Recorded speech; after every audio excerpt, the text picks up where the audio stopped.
আমাকে মাপ নাই করো, আমি একা কেমনে থাকবো ওই অন্ধকার কবরে। বাতি নাই রে, সাথী নাই রে কবর। হে আল্লাহর বান্দারা, কবরের যাত্রীরা, আল্লাহ আপনি আমাকে আমাদের সবাইকে মাফ করে দিয়ে একটু মনকে রে মন। আজকে টাকার গরমে, ক্ষমতার গরমে, দলের গরমে, সম্মানের গরমে ধরাকে সরা জ্ঞান মনে করো না, কিন্তু যেদিন তোমাকে কবরে রাখবে, হারে নাফরমান দেখবে আস্তে আস্তে বাঁশের ছাউনি শুরু হয়ে গেছে, বাজান হোগলা পাতা দিয়া ঢাকা শুরু হয়ে গেছে, বরফ দিয়া ডাইকে মাটির উপরে মাটি মাটি, বাজার আস্তে আস্তে কবর অন্ধকার হয়ে আসতে আছে। এখন ডানের দিকে তাকাইয়া দেখে কিছু দেখা যায় না, ডানে দেখে মাটি, বামে দেখে মাটি, উপরেতে বাঁশের ছানি, নিচের দিকে তাকাইয়া দেখে মাটির বিছানা। আরে উপরে দেখে মাটি, নিচে মাটির বিছানা। আরে এখন দিক বিদিক না পাই আমার মালিককে ডাকতে থাকবে, আল্লাহ আল্লাহ আল্লাহ আল্লাহ। আমার মালিক উত্তর দেব, রে নেমু খারাপ, আমার সমস্ত নেমাত ভোগ করিয়া দুনিয়ায় বাইচা ছিলি, আমার দেওয়া নেমাত চক্ষু দিয়া দেখছো, আমার দেওয়া নেমাত জবান দিয়া কথা বলছো, আমার দেওয়া নেমাত কান দিয়া শুনছো, আমার দেওয়া নেমাত ব্রেন দিয়া পড়াশোনা কইরা বড় ডিগ্রি অর্জন করছো, আমার দেওয়া নেমাত দিয়া ব্যবসা বাণিজ্য করে সম্পদ গুছাইছ, আমার দেওয়া নেমাত সূর্যের আলো ভোগ করছো, আমার দেওয়া নেমাত নদীর ভিতর থেকে মাছ উড়ে পাক কইরা খাইছো, আমার দেওয়া নেমাত ধানের ভিতর থেকে চাউল বের করে ভাত পাক কইরা খাইছো, আমার দেওয়া নেমাত সব ভোগ কইরা আমার হুকুম মানু নাই। আরে যেরকম দুনিয়ায় তুই আমাকে ভুইলা গেছিলি, আরে দুনিয়ায় বসে তুই আমাকে ডাকো নাই, আর এখন কবরে শত শত বছর আমাকে ডাকবি, আমি একবারও তোর ডাকে সাড়া দিব ওলা। ও কবরের মাটি এমন ভাবে চাপ মারো, এক পাজরে হাত দিলি অন্য পাজরের মধ্যে মিশাইয়া দাও, আমার কাছে কোনো খাতির হবে না। হে দুনিয়াদার পাগল আমার বাবারা, কোন দুনিয়ার পিছনে পড়ে আমার মালিককে বলছো?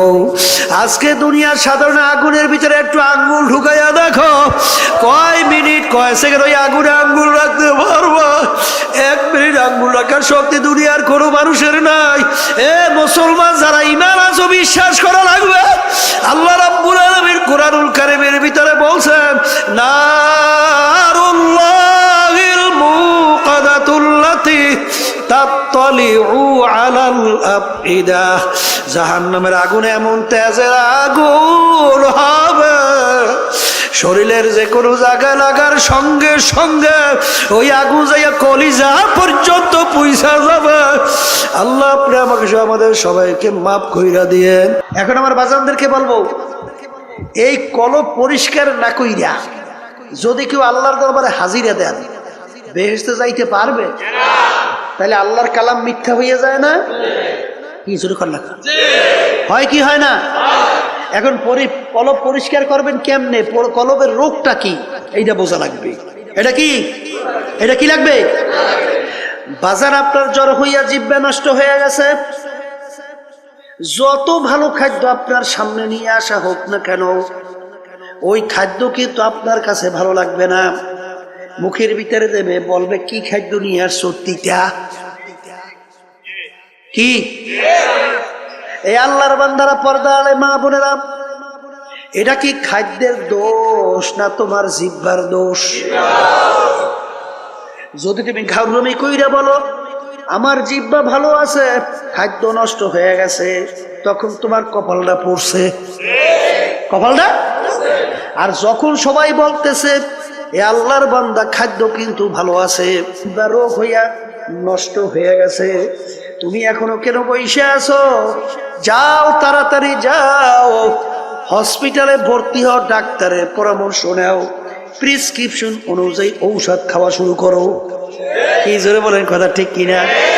যার কপাল ভালো সে কিন্তু বাজান ডাক্তারের কাছে যাইয়া পরামর্শ নেবে, আর যার কপাল খারাপ সে কিন্তু পরামর্শ নেবে না, ও কিন্তু রোগ আক্রান্ত হইয়া হার্টে অ্যাটাক করে মারা যাওয়ার সম্ভাবনা।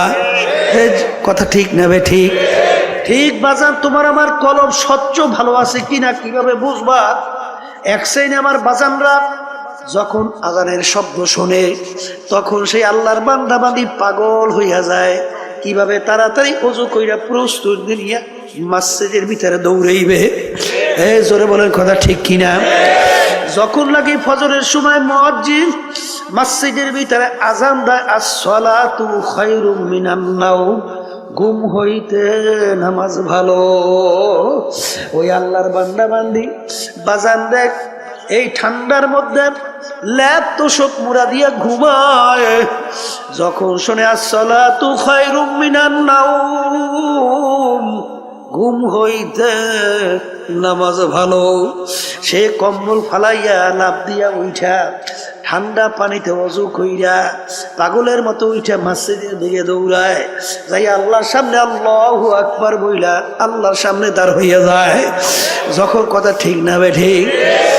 যে আল্লাহর বান্দা বান্দি বাজান কলব ভালো, আমার মাওলার যখন নাম শোনে তার কাছে এমন মধুর লাগে।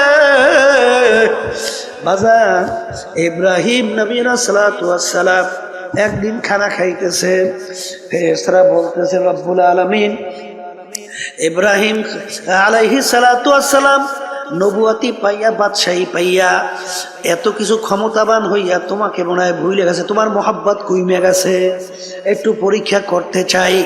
আল্লাহ রাব্বুল আলামিন বলে যাও একটু পরীক্ষা কইরা দেখো। বাজান ফেরেশতারা মুসাফিরের সূরাতে, আল্লাহু আকবার, কি সূরাতে? মুসাফিরের সূরাতে বাড়ির দরজায় আইসা করুণ সুরে ডাক দেয়, আল্লাহু কারীম।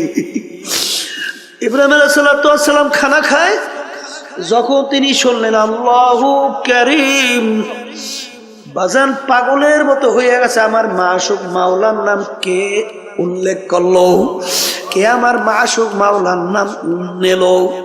ভাত খানা পাশে রাখিয়া পাগলের মতো দৌড় মারলো, দৌড় দিয়া বাড়ির দরজায় দেখে মুসাফির রাস্তার পথিক। বলে ভাই তুমি আমার মাশুক মাওলার নাম আলোচনা উল্লেখ করছিলা, তুমি আমার মাশুকের নাম নিয়ে তুমি ডাক দিছিলা, তুমি আর একবার একটু আমার মাশুক মাওলার নাম শোনাও। পথিক বলতেছে হুজুর আমি একবার বলছি, আর একবার যদি আপনার মাশুক মালিকের নাম শোনাই আপনার বিনিময়ে আপনি আমাকে কি দেবেন? কলে আমার হাজার হাজার দুম্বা সব তোমাকে আমি দান করিয়া দিলাম, একবার একটু শোনাও। আবার মুসাফির করুণ সুরে ডাক দিয়ে বলে আল্লাহু কারীম। বাজান মাশুক মাওলার নাম যতবার শোনে ততই তার কাছে মধুর মতো লাগতে আছে। বাজান আপনি যাকে মোহাব্বত করেন তার কথা যত বারবার তোমার সামনে আলোচনা করা হয় তোমার কাছে ততই ভালো লাগে। ঠিক আল্লাহ তো দাবি করছেন ওয়াল্লাযীনা আমানু আশাদ্দু হুব্বান লিল্লাহ, যারা মুমিন সব জিনিসের চেয়ে আমি মালিককে বেশি মোহাব্বত করে। বলে হুজুর মুসাফির আর একবার আমার মাসুক মাওলার নামে একটু শোনাও। হুজুর বিনিময় কি দেবেন? কলে আমার হাজার হাজার উট সব তোমাকে আমি দান কইরা দিলাম। আবার ডাক দিয়ে বলে আল্লাহু কারীম। যত বলে ততই তার কাছে আরো মজা মজা লাগে, কারণ মোহাব্বতী লোকের নাম অন্যের মুখে শুনতে আরো ভালো লাগে। বাজার এখন বলতে বলতে তার সব মাল সম্পদ দেওয়া হয়ে গেল। আবার একটু শোনাও, এর বিনিময় কি দেবেন? আমার তো আর কিছু নাই, আমি তোমার সঙ্গে ওয়াদা করতেছি, আমি ইব্রাহিম যতদিন বাইচা থাকবো ততদিন আমি তোমার গোলামি করতে থাকবো। তবু তুমি একটু আমার মাসুক মাওলার নাম শোনা। তখন ফেরেশতা বলতেছে হুজুর আমি কোন রাস্তার ফকির মুসাফির না, আমি মাওলার ফেরেশতা ছিলাম আপনার কাছে পরীক্ষার জন্য। শোনেন শোনেন, আপনার মাসুক মাওলার নাম যত মনে চায় শোনেন। বাজান তখন আল্লাহর নাম মন মতো শুনাইল। বাজান বাজান যার কলব স্বচ্ছ তার মালিকের নাম শুনতে মজা লাগে। জোরে বলে কথা ঠিক না বেঠি?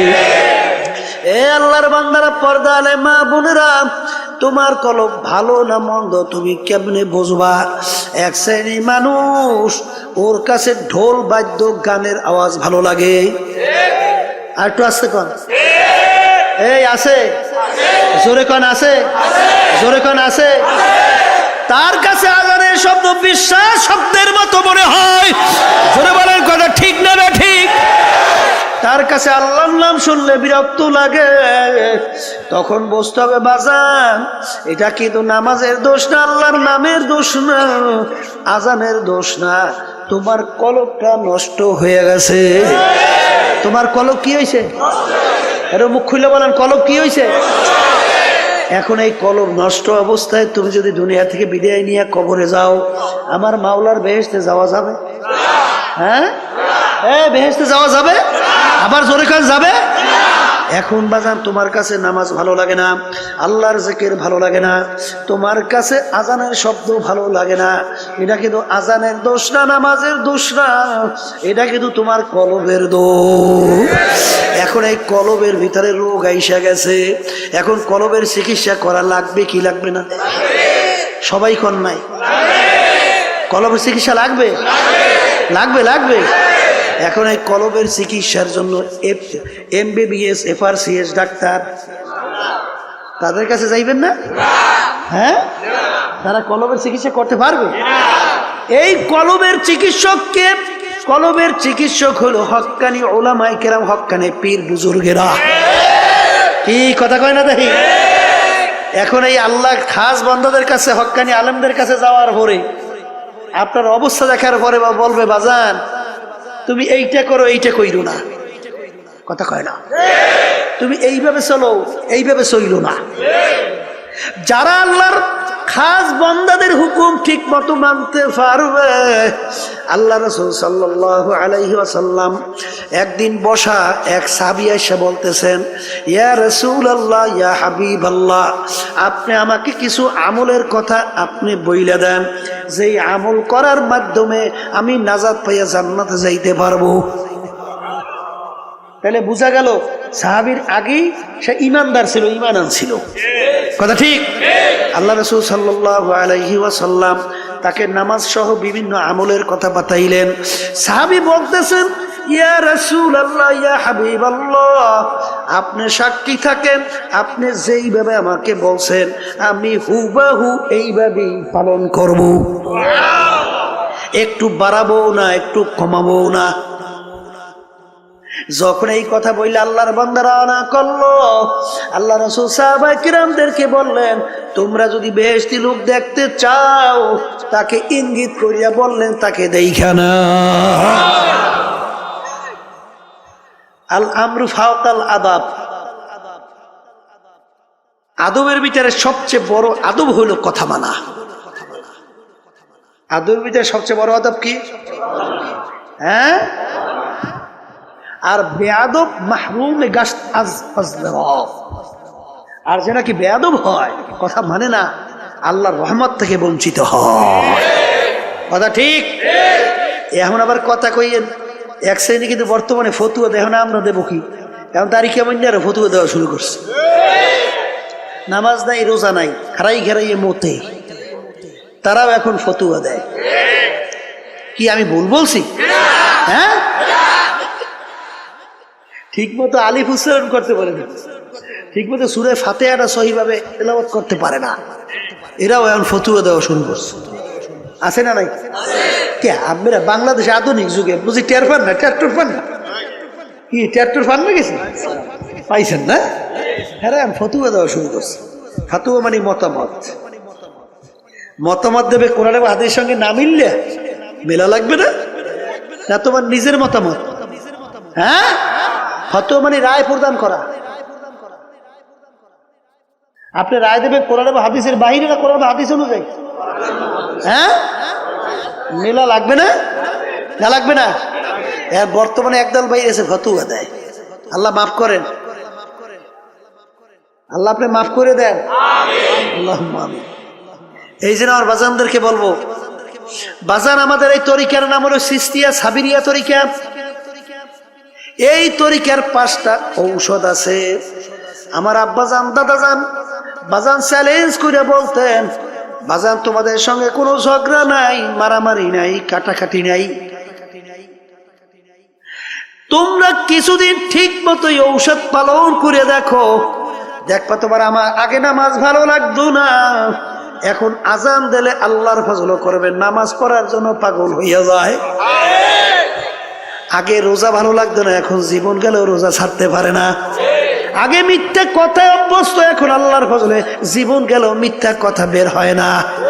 আগে বিভিন্ন জুলুমের ভিতরে লিপ্ত ছিল, এখন আল্লাহর ফজল করমে জুলুমের কাছেও যায় না। আপনাদের এলাকায় 2-1 নাই? এই 1-2 হাজার হাজার, কথা বলেন না? আর বাজানদেরকে বলবো, যদি আল্লাহর কুতুব চরমুনাইর এই তরিকার এই প্রেসক্রিপশন আপনার কাছে ভালো না লাগে, বাজান যে কোনো একজন হক্কানি আলেম, এখন হক্কানি পীর বুজুর্গ, একখানি বাজান সহি তরিকার উপরে কোরআন এবং হাদিস অনুযায়ী আপনাকে রাস্তা যারা বাতাইবে, আমাদের উদ্দেশ্য হইল কলবের রোগ সাইরা, চোখে পানি নিয়ে আল্লাহর হুকুম নবীর তরিকা অনুযায়ী চইলা, তারপর কলবকে স্বচ্ছ কইরা মাওলার দরবারে হাজির হওয়া। কি জোরে বলার কথা ঠিক কিনা? কলবের রোগের ভিতরে উল্লেখযোগ্য একটা রোগের নাম হলো হিংসা। হিংসা কাকে বলে? পরে উন্নতি দেখে সহ্য করতে না পারা, পরে উন্নতি দেখে সহ্য করতে না পারা, এইটার নাম কি? হিংসা। আর একটা রোগের নাম হলো তাকাব্বুরি। তাকাব্বুরি হলো সমস্ত এই রোগের মূলের ভিতরে মাথার রোগ হলো তাকাব্বুরি, মানে আমি ভালো, আমি বড়, আমি অমুকের সে ভালো, আমি অমুকের সে বড়। কথা ঠিক কিনা? একটা নম্বর রোগের নাম হইল হুব্বে যা হুব্বে মাল, মালের মহব্বত, সম্মানের মহব্বত আছে, পদের মহব্বত আছে, কথা কন না কা? এই রোগগুলো অন্তর থেকে দূর করা লাগবে। কেমনে দূর করতে হইবে? এই যখন নাকি হক্কানি তরিকে আল্লাহর কুতুবদের কাছে যাবেন, তখন দেখবেন আল্লাহর ফজল করবে আপনাকে ঔষধ কোরআন এবং হাদিস অনুযায়ী বাতাইয়ে দেবে। আপনি পালন করলেই আল্লাহর ফজলে দেখবেন দিন আর দিন আপনার দিল আল্লাহর ফজলে স্বচ্ছ হইতে থাকবে। এর হাজার হাজার প্রমাণ বাংলাদেশ তামাম দুনিয়ার ভিতরে আছে না নাই? আছে, আছে। আমার ভাইদেরকে বলবো, পর্দা আলে মা বোনদেরকে বলবো, এক শ্রেণী আমার বাজানরা আছে কোরআন এবং হাদিসের সঙ্গে মেলে বা না মেলে, তারপরেও সেই পথ সেই মত ছাড়তে পারে না। যেরকম আছে না? শুনছিলাম এক বেদাতি, মানে নামাজ নাই, রোজা নাই, পর্দা নাই, সুন্নাত নাই, কোরআন এবং হাদিসের সঙ্গে তার কার্যক্রম কোনো মিল নাই, কিন্তু তারপরেও সেখানে দৌড়দৌড়ি করে বলে, বাজান আপনাদের পীর যে নামাজ, বাবা যে নামাজ পড়ে না, পর্দা যে নাই, সুন্নাত যে নাই, আপনি তারপর পিছনে দৌড়ান কা? কলে থুন ফালাইয়া, বাবার কথা যদি জাহান্নামে যাওয়া লাগে যাব। জোরে চিৎকার মেরে বলে নাউজুবিল্লাহি মিন যালিক। এই ব্যাপারটা কেমন বুঝলেন? ব্যাপারটা তো সহজ মনে করিয়েন না। জাহান্নামে যাওয়া লাগলে যাইবে, ব্যাপারটা তাহলে বোঝা গেল যে তার স্বাভাবিক সেন্স নাই, তার স্বাভাবিক ব্রেনটা নাই, তাকে জাদুর মাধ্যমে ব্রেনকে বিভিন্ন কায়দায় উল্টেই ফুলটেই ফেলাইছে। আর হাদিসের ভিতরে আসছে আল্লাহ রাসূল সাল্লাল্লাহু আলাইহি ওয়াসাল্লাম বলছেন, আস-সিহরু হাক্কুন, জাদু সত্য। যখন তুমি দেখবা, এই মিয়া আপনার চোখের ডাক্তার, চোখের রোগ হইছে, আপনি কি চোখের ডাক্তারের কাছে যাইবেন না পেটের বিশেষজ্ঞের কাছে যাইবেন? আপনার পেটের রোগ হইছে, পেট বিশেষজ্ঞের কাছে যাইবেন না চোখ বিশেষজ্ঞের কাছে যাইবেন? হ্যাঁ, আচ্ছা আপনি বেহেশতে যাইবেন, জাহান্নামের পথ কোনটা, বেহেশতের রাস্তা কোনটা, এটা কোরআন এবং হাদিসের বাহিরে কোনো বেহেশত এবং জাহান্নামের রাস্তা আছে? আচ্ছা, এই সম্পর্কে ডাক্তার কারা? হক্কানি ওলামায়ে কেরাম না বিভিন্ন কায়দায় ইংরেজি ফরনিয়ারা? কথা কয় না? হ্যাঁ, যারা নাকি বিভিন্ন ইংরেজি ফরিয়ে টুরিয়ে বিভিন্ন মাঝে মধ্যে একটু ভতুয়া দেয়, বিভিন্ন কায়দা কায়দায় আপনাকে জান্নাতে নিয়ে যাই চায়, তাইলে রুগীও মরবে, হেডাও মরবে। কি কথা কন না কা? বুঝা পাবারাই তুই অত সহজ না বাজার, ব্যাপার কিন্তু বড় কঠিন, অত সহজ। আপনি যাইতে হবে কোরআন এবং হাদিস বুঝুন না, বিশেষজ্ঞর কাছে যাইতে হবে। তারপরে আপনি যদি না যান, তারপরে যদি সেই বাবাদের কাছে যান, সেই মুরব্বীদের কাছে যাইয়া কোরআন হাদিসের সঙ্গে সাহাবায়ে কেরামদের সঙ্গে মিলুক বা না মিলুক, তারপরে আপনি দৌড়দৌড়ি করতেছেন, তাহলে বুঝতে হবে আপনার জেহেন ঠিক নাই, তাহলে জাদুর মাধ্যমে আপনার জেহেনকে পরিবর্তন ঘটেই বলাইছে। আল্লাহ রাসূল সাল্লাল্লাহু আলাইহি ওয়াসাল্লামকে জাদু করে নাই? কথা কয় না কা? আল্লাহর নবীকেও জাদু করছে, অত সহজ মনে করিয়েন না। আস-সিহরু হাক্কুন, জাদু সত্য। জোরে বলেন কথা ঠিক না বে ঠিক?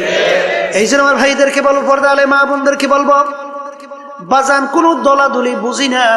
আমার আব্বাজান রাহমাতুল্লাহ আলাইহি বলতেন, হে দুনিয়ার মানুষ শোনো,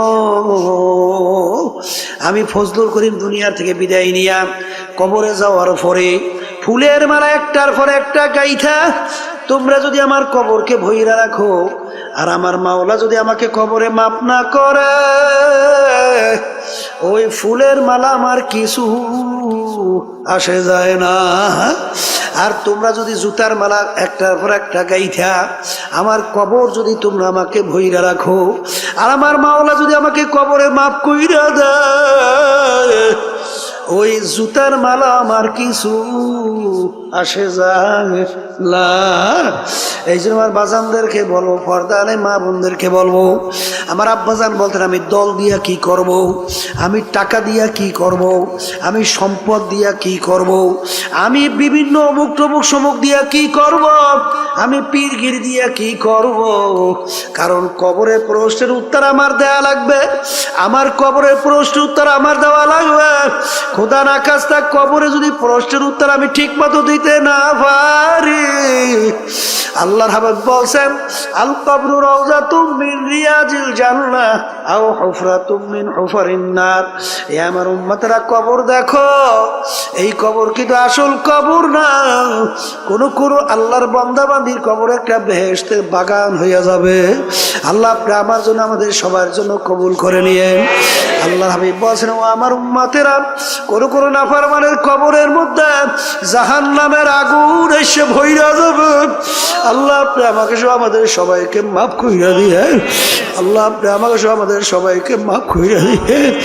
আল্লাহর হাবিব বলছেন, ও আমার উম্মতেরা, কোন কোন নাফরমানের কবর মধ্যে মাটি এমন ভাবে চাপ মারবে, এক পাজরে হাড্ডি নিয়ে অন্য পাজরের মধ্যে মিশাইয়া দেবে। আল্লাহ আপনি আমাকে সহ আমাদের সবাইকে মাফ কইরা দিয়ে। আল্লাহ রাসূল বলছেন, ও আমার উম্মতেরা, 99 তিন্নিনান লাউ নুফিকা ফিল আরদি মা আনবাতাত খাদেরা। কোন কোন নাফরমানের কবরের মধ্যে একটা না দুইটা না 99টা বিষাক্ত সাপ জমা হইয়া যাবে। কিয়ামত পর্যন্ত ওই নাফরমানকে পেঁচাইয়া পেঁচাইয়া ঠোকরাইতে থাকবে। আল্লাহ আপনি আমাকে সহ আমাদের সবাইকে মাফ কইরা দিয়েন। ওই সাপ কেমন বিষধর হবে, যদি জমিনের দিকে মুখ কইরা ফুঁক দিত, এই জমিনের ভিতরে গাছপালা মাথা জাগাতে পারতো না। বাজার অনেকে বলতে পারেন হুজুর এই সাপে এত বিষ কিভাবে হয়? বর্তমান আধুনিক যুগে বোঝাতে বড় সহজ রে বাজান, কারণ বর্তমানে অ্যাটম বোম তৈরি করছে, আনুপানবিক বোমা তৈরি করছে, যেটাকে পারমাণবিক বোমা বলা হয়। এতটুকু ছোট একটা বস্তু যদি কোনো এলাকায় ছাইরা দেয়, ওর ক্রিয়ায় সমস্ত এলাকার গাছপালা মানুষ সব মইরা ছাপিয়া যায়। এতটুকু ম্যাটেরিয়ালসের মধ্যে, এতটুকু পদার্থের ভিতরে যদি আমার মাওলা এত ক্ষমতা রাখতে পারে, আমার মাওলা সেই সাপের ভিতরে এত কেন বিষ দিতে পারবে না? এই জন্য আমার ভাইদেরকে বলবো, পর্দারে মা বোনদেরকে বলবো, আমার আব্বাজান রহমাতুল্লাহ আলাইহি বলতেন বাজান, এরপরেও যদি মন না বুঝেন বাজান রে, দৈরানো কবরে যদি কিছু নাও হয়, তুমিও বাইচা গেলাম, আমিও বাইচা গেলাম, কিন্তু বাজান যদি কবরে হইয়া বসে, তাহলে তোমার বা উপায় কি, আমার বা উপায় কি? আল্লাহ, দুনিয়ার যে কোনো কাজে 5 বার যদি ঠগ বাজার, ওই কাজের ভিতরে আবার চেষ্টা করলে জিতবার আশা করা যায়। কিন্তু এই কবরের যাত্রীরা যদি একবার কেউ খোদার কাছ তা কবরে যাইয়া ঠইগা বস, আর দ্বিতীয়বার দুনিয়াতে আইসা আপিল করিয়া জিতবার কিন্তু আর আশা নাই। ও মুসাফির বাল্যগাঠুরি বহুদূর ঠিকানা, আজ ভিজানা কাল ভিজানা কবর আখের ঠিকানা। বাজান আসলে তোমার আমার চিন্তাও নেই, এর জন্য চেষ্টাও নাই। ওদিকে সাহাবায়ে কেরামদের ইতিহাস পড়লে দেখবেন বাজান, আমার আব্বাজানের মুখে শুনছিলাম আমার দাদাজানের কথা। আমার দাদাজান ইন্তেকালের আগে আগে চোখের উপরে বৈশাখ পাশেই কবরস্থান, তাকাইয়া তাকাইয়া 2 চোখ দিয়া বাইয়া বাইয়া টপ টপ কইরা দাঁড়িয়ে ভিজা ভিজা পানি ভরে, আর করুণ সুরে ডাক দিয়া দিয়া বলে, ওরে আমার বাউলারা, ওরে আমার মাশউক রে, তুমি যদি আমাকে মাফ নাই করো, আমি একা কেমনে থাকবো ওই অন্ধকার কবরে? বাতি নাই রে, সাথী নাই রে কবর। হে আল্লাহর বান্দারা, কবরের যাত্রীরা, আল্লাহ আপনি আমাকে আমাদের সবাইকে মাফ করে দিয়ে একটু মনকে রে মন। আজকে টাকার গরমে, ক্ষমতার গরমে, দলের গরমে, সম্মানের গরমে ধরাকে সরা জ্ঞান মনে করো না, কিন্তু যেদিন তোমাকে কবরে রাখবে, হারে নাফরমান দেখবে আস্তে আস্তে বাঁশের ছাউনি শুরু হয়ে গেছে, বাজান হোগলা পাতা দিয়া ঢাকা শুরু হয়ে গেছে, বরফ দিয়া ডাইকে মাটির উপরে মাটি মাটি, বাজার আস্তে আস্তে কবর অন্ধকার হয়ে আসতে আসে। এখন ডানের দিকে তাকাইয়া দেখে কিছু দেখা যায় না, ডানে দেখে মাটি, বামে দেখে মাটি, উপরেতে বাঁশের ছানি, নিচের দিকে তাকাইয়া দেখে মাটির বিছানা, আরে উপরে দেখে মাটি, নিচে মাটির বিছানা। আরে এখন দিক বিদিক না পাই আমার মালিককে ডাকতে থাকবে, আল্লাহ আল্লাহ আল্লাহ আল্লাহ আমার মালিক উত্তাদে বড় নেমু খারাম আমার সমস্ত নেমাত ভোগ করিয়া দুনিয়ায় বাইচা ছিলি আমার দেওয়া নেমাত চক্ষু দিয়া দেখছো আমার দেওয়া নেমাত জবান দিয়া কথা বলছো আমার দেওয়া নেমাত কান দিয়া শুনছো আমার দেওয়া নেমাত ব্রেন দিয়া পড়াশোনা কইরা বড় ডিগ্রি অর্জন করছো আমার দেওয়া নেমাত দিয়া ব্যবসা বাণিজ্য করে সম্পদ গুছাইছ আমার দেওয়া নেমাত সূর্যের আলো ভোগ করছো আমার দেওয়া নেমাত নদীর ভিতর থেকে মাছ উড়ে পাক কইরা খাইছো আমার দেওয়া নেমাত ধানের ভিতর থেকে চাউল বের করে ভাত পাক কইরা খাইছো আমার দেওয়া নেমাত সব ভোগ কইরা আমার হুকুম মানু নাই আরে যেরকম দুনিয়ায় তুই আমাকে ভুইলা গেছিলি আরে দুনিয়ায় বসে তুই আমাকে ডাকো নাই আর এখন কবরে শত শত বছর আমাকে ডাকবি আমি একবারও তোর ডাকে সাড়া দিব